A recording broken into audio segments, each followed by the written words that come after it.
مغربی افریقہ کے ملک مالی میں فوجی بغاوت، صدر ابراہیم بوبکر کیتا گرفتار، قومی اسمبلی تحلیل، صدر کے بیٹے سمیت کابینہ کے متعدد اراکین نظر بند۔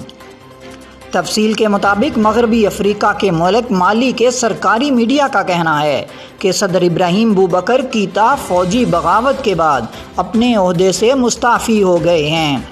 مقامی ٹی وی پر نشر ہونے والے ایک خطاب میں ان کا کہنا تھا کہ انہوں نے ساتھ ہی حکومت اور پارلیمان کو بھی تحلیل کر دیا ہے۔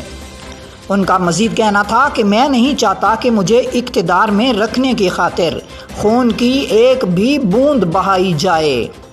اس اعلان سے چند گھنٹوں پہلے ہی ملک کے صدر ابراہیم بوبکر کیتا اور وزیر اعظم بوبو سیسے کو باغی فوجیوں کی جانب سے حراست میں لے کر ایک فوجی کیمپ منتقل کر دیا گیا تھا۔ خطے کے دیگر ممالک کی جانب سے اس فوجی اقدام کی شدید مذمت کی گئی ہے۔ صدر بوبکر کیتا نے اپنے خطاب میں کہا کہ آج اگر ہماری فوج کے چند عناصر مداخلت کر کے یہ معاملہ ختم کرنا چاہتے ہیں تو میرے پاس اور کوئی چارہ ہی کیا ہے۔ واضح رہے کہ اس سے پہلے باغی فوجیوں نے کاٹی فوجی کیمپ پر بھی قبضہ کر لیا تھا، جو دارالحکومت بماکو سے صرف 15 کلومیٹر کے فاصلے پر واقع ہے۔ ذرائع کے مطابق باغی فوجی منگل کو صدر کی رہائش کگا میں داخل ہوئے اور وہاں موجود صدر اور وزیر اعظم دونوں کو اپنی حراست میں لے لیا۔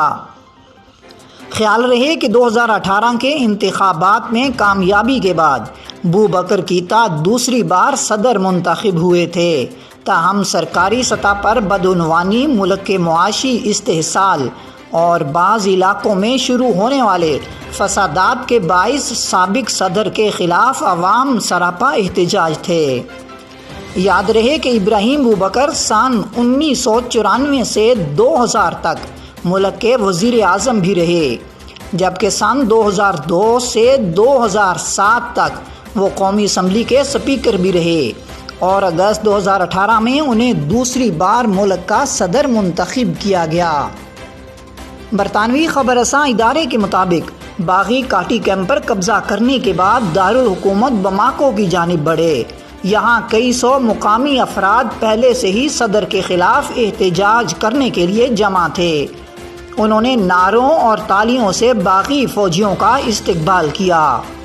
اطلاعات کے مطابق فوجیوں نے منگل کی دوپہر سابق صدر کی رہائش گاہ پر قبضہ کیا اور وہاں موجود صدر اور وزیر اعظم دونوں کو حراست میں لے لیا۔ میڈیا ذرائع کے مطابق صدر کے بیٹے سمیت مالی کی قومی اسمبلی کے اسپیکر، وزیر خارجہ اور وزیر خزانہ کو بھی حراست میں لے لیا گیا ہے۔